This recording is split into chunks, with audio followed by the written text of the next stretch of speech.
Hello. So this is 10 questions everyone exhibiting games should consider. I think number 7 will surprise you, so definitely click on.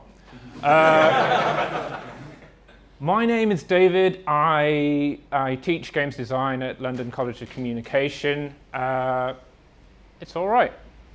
If you're interested, you can ask me some more questions about it later. In my spare time, I also try to make games. So these are some of the games I have made. One of them, massively multiplayer rock, paper, scissors. You might recognize the wristbands if you've been here before. So that was something I did. I did a game called Cubes, which was sort of like a isometric puzzle optical illusion game, which you can just go online and play for free. If you can be bothered, you can print out cards and play 1, 1, 1, 2 free. For free as well, just go online and get it. It's there for you to take. So on to the questions. Question 1, the big question, the main question. You're going to exhibit a game. Why? Why are you going to exhibit the game? I mean, it's really important to think about it. It's not just a thing you're doing. You have to think, why am I going to do this? Because that's going to change the way that you do it. So you might exhibit a game as a whole thing. You might go to an exhibit and have a game that only ever exists in exhibits that it's impossible to sell because it's got lots of crazy gear and technology and stuff like that. So it exists entirely within the exhibit. Or you might be showing the core of an idea as a sort of a demo, I guess. So why is it that you're doing it? Think about it, because it's going to change it. If it's a demo, you're going to make a different experience. What bit of the game are you showing? So question 2, how long does it take for you to learn or master your game? This is important. If your game takes ages to learn, then it's going to really struggle. If you're expecting people to sit down in 5 minutes and grasp your game, it's not going to be very good. Or if it's got a really slow beginning bit where nothing happens, that's going to be really boring. No one's going to want to sit and play the boring bit.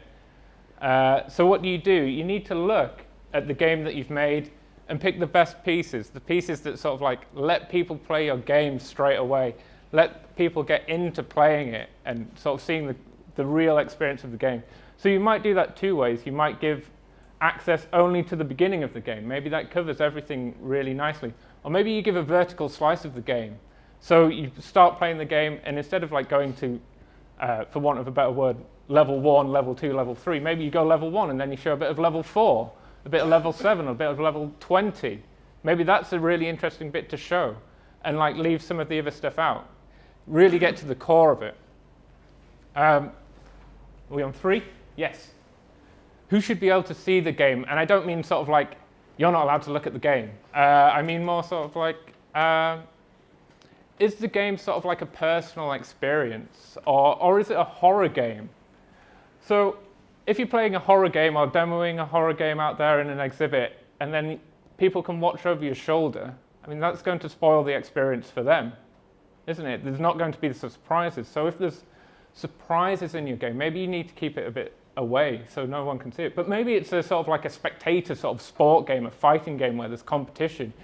And instead of just having it hidden on a screen low down, what you could do, have big screens, put them high in the sky so everyone can see them, and like make an audience out of it. So depending on what you're trying to do with your game, depends what you do to display your game and who you show your game and who can see that game when it's played. This is sort of like a techie issue. If you ever go somewhere with a game, you've actually got to put it together again. You've got to take your computer, plug it all in, put it on a desk, make sure it works. When you turn it on, you've got to find the files, the executables, all that sort of stuff. And it might be that you're not even the one setting it up every day. You might have sent someone else to set it up, or they might be setting it up for you. Or worse things happen, like it crashes during the day. And then someone else is trying to boot it up for you. Like maybe they don't know what to do. So plan for it. Write out a list of instructions at worst, sort of say, do this, go here, like every little thing. Press this button, go to this menu, click on this file, go to this executable. Click this, when you go into this, select this option. Lay everything out and leave it there so it's really easy to follow. Or if you're even slightly tech savvy, make it so when you turn it on, it just starts up your game. That's the ideal situation. Imagine if you've got like 20 systems set up demoing stuff. just run along a thing, pressing go, go, go, go, and it's all set up. So spending that few extra, I don't know, depending how good you are, half hour, like preparing this stuff means that you can be really ready to go if anything goes wrong. You can respond quickly. Does the game need all those buttons? I hate this. You go and play a game that's been demoed somewhere, and you're given a keyboard and mouse, and like, okay, what buttons am I pressing?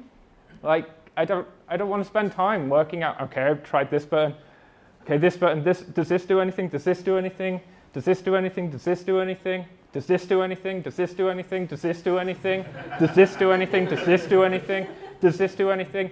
Oh, I'm actually only using 4 keys.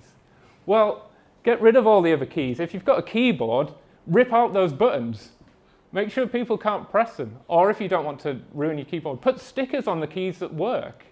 Just little red dots, little white dots, little blue dots. Show people the keys that they're going to use. And then they're not spending aging pressing stuff that does nothing. Even better than that is have a custom controller of some sort. Like if you've got a game that's like a 1-button game, give the player 1 button to press. So if you're playing a game like Cannibal, imagine just having a big button that you have to hit to jump.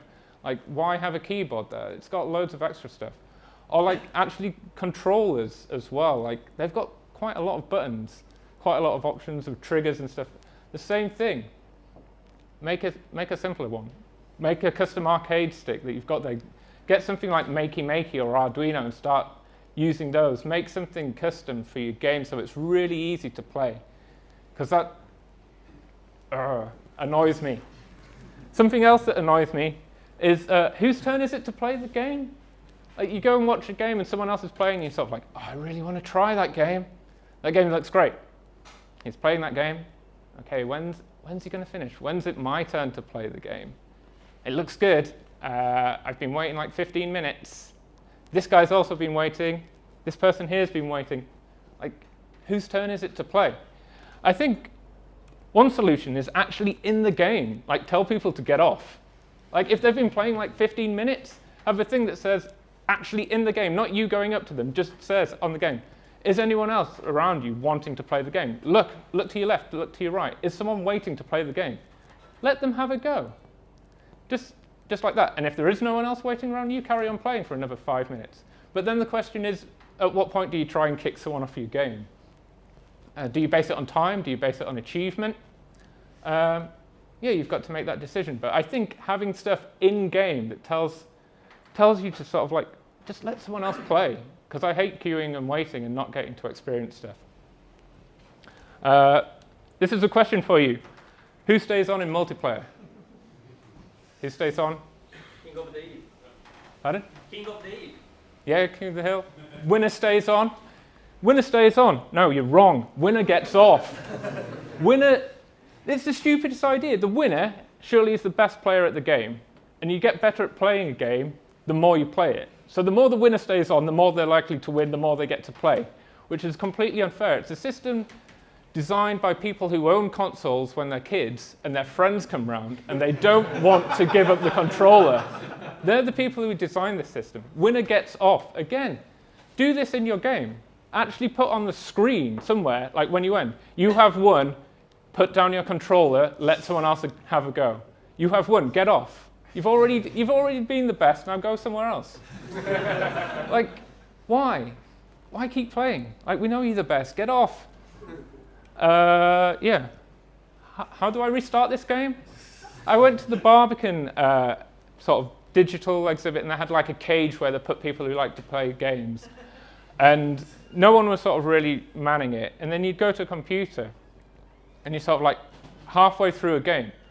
And you're at the exact point in the game where someone had been through the tutorial, learnt how to play the game, got used to it, and then got stuck and dropped off and sort of gone, I can't do it anymore. And you're expected to jump in at that point and carry on playing that game without any of the beginning. Like, they were lost playing the beginning, and you're just jumped in there. And then you're sort of like looking and sort of like, okay, where's the menu? How do I start from the beginning? How do I get my experience back? And I think the best solution for this, again, makey. Have a big reset button on it. Put a big button on your system, and you hit it, and it just goes back to the beginning, like a big red button. You can't miss it. Or if you can't do that, have a little button that you click in the corner of the screen. Make your game so it's playable in the exhibition for the people who are playing it then. You have a completely different sort of relationship to a game when you're trying it or demoing it in an exhibition compared to when you're playing something at home. One thing that happens at home as well is you can fail. Like, no one cares that you're playing a puzzle game, you're rubbish at it. You're playing a fighting game, you're rubbish at it, you die. You're playing a game, you get killed on the first baddie, you die, you suck, you're rubbish. It doesn't matter, no one cares. But when you're somewhere public and there's people waiting to have a go and you're trying to learn to play a game and you're sort of like, oh, I'm dead, I didn't do it. And then like someone else is waiting for a go and they're like, you suck, get off, let me have a go. And he's sort of like, well, I'm trying to learn. So it's a really cruel place to put games where people can fail. But we deal with this in other places, and we can deal with it in games as well. Give someone a private space to play. Give someone space to fail. Somewhere where there's space for them to sort of hide away. People aren't judging them. People aren't sort of watching them. They can play the game at their own pace. And after 10 minutes, a screen pops up and they tells them to get off.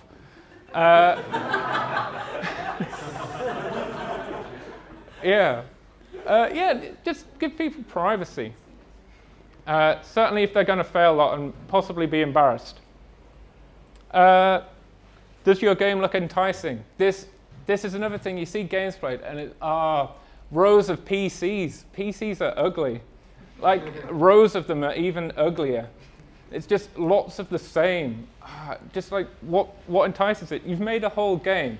So why not go that little bit of extra effort and like make something to put your game in? Like, I mean, an obvious example is make it like an arcade cabinet, but you can do so much more than that if you've got the right ability and time, and possibly like it's going to cost money. Is build like a bespoke table with a controller built into it. Do something like crafty and exciting. Extend your game into the real world and sort of invite people into play through that way. So that's my 10 questions all people exhibiting games should consider. Thank you.